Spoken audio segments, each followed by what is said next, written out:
c'est la fête de la Sainte Trinité. La Sainte Trinité, c'est Dieu en trois personnes, un Dieu en trois personnes. Je trouve ce mystère un peu encombrant. Pourquoi ne pas avoir un Dieu unique, seul, comme dans l'islam? Dieu est un et il est seul, point à la ligne. Dieu est un, ça c'est clair qu'il est un, il doit être un.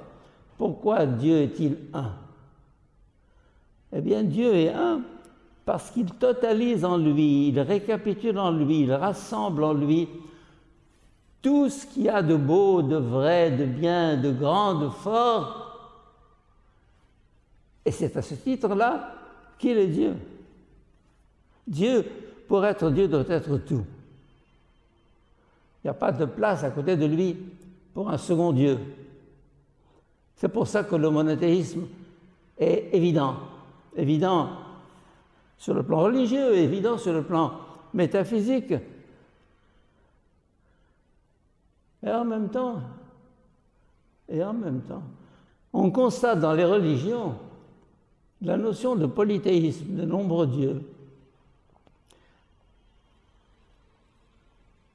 On dit non, c'est des hérésies, c'est une absurdité, il n'y a pas d'autre Dieu, il n'y a que Dieu, il n'y a de Dieu que Dieu. La ilaha illallah.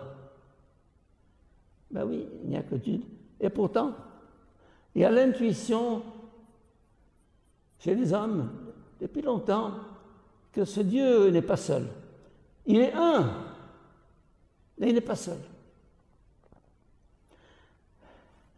Parce qu'un Dieu seul, ce serait l'enfer pour lui.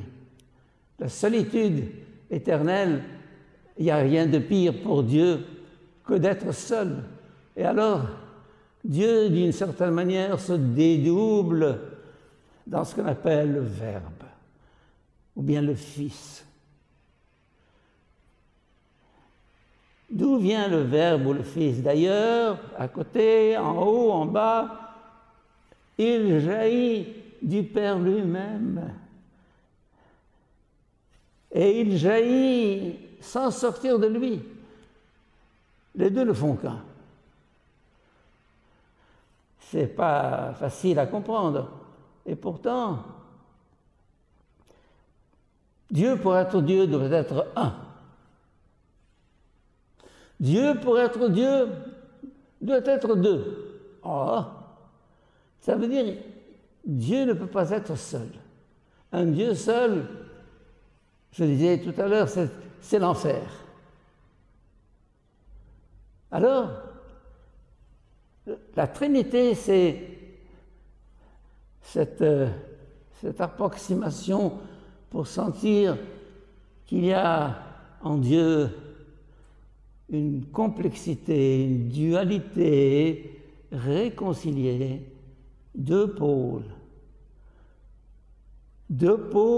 différents, opposés et en même temps réconciliés en harmonie l'un avec l'autre. C'est curieux ça. Oui. Et pourtant,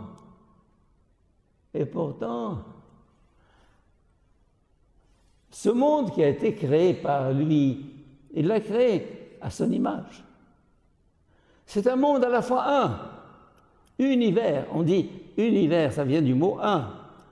L'univers est un.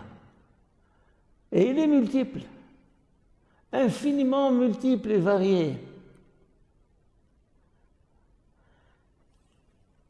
Nous trouvons cette dualité, cette bipolarité réconciliée, non seulement en Dieu, dont nous parlons aujourd'hui, mais dans le cosmos, dans l'univers. Il a laissé sa marque dans ce monde. Masculin, féminin, hommes et femmes, il les créa à son image, il les créa. À son image, ça veut dire quoi? Ça veut dire qu'il y a en Dieu, d'une certaine manière, le masculin et le féminin. Ou comme dirait les gens d'Extrême-Orient, le yin et le yang, le positif et le négatif, le tout et le rien, si je puis dire. Comme il y a dans mon corps, il y a les deux mains, mais il y a une prise, il y a les deux poumons, mais il y a un souffle, il y a les deux yeux, mais il y a un seul regard, sinon je suis bigleux, et deux oreilles, un seul son, et deux jambes, une marche. Si vous voulez, cette image du Dieu Trinité est imprimée dans chaque réalité qui a été créée par Dieu. Le positif et le négatif dans l'atome, qui ne font pas deux, mais qui font un. Alors, d'où vient cette unité dans la diversité? D'où vient-elle? Par un troisième élément. Un troisième élément. Mais vous avez dit qu'ils sont deux pour qu'il y ait cette... Non, il y a un troisième qui fait que les deux ne font qu'un. Ce troisième s'appelle l'esprit. Le proton, l'électron et l'énergie qui les rassemble et les unit. L'homme et la femme et l'amour qui les rassemble et les unit et l'enfant qui en est le fruit. Tout est marqué du signe de la Trinité. Mais la Trinité non pas comme trois éléments, comme on les représente quelquefois par un triangle. J'ai horreur, mais horreur de cette image du triangle. Non, c'est une dualité, Dieu, réconcilié. Le troisième élément ne fait pas nombre avec les deux premiers. Il est leur lien, leur unité.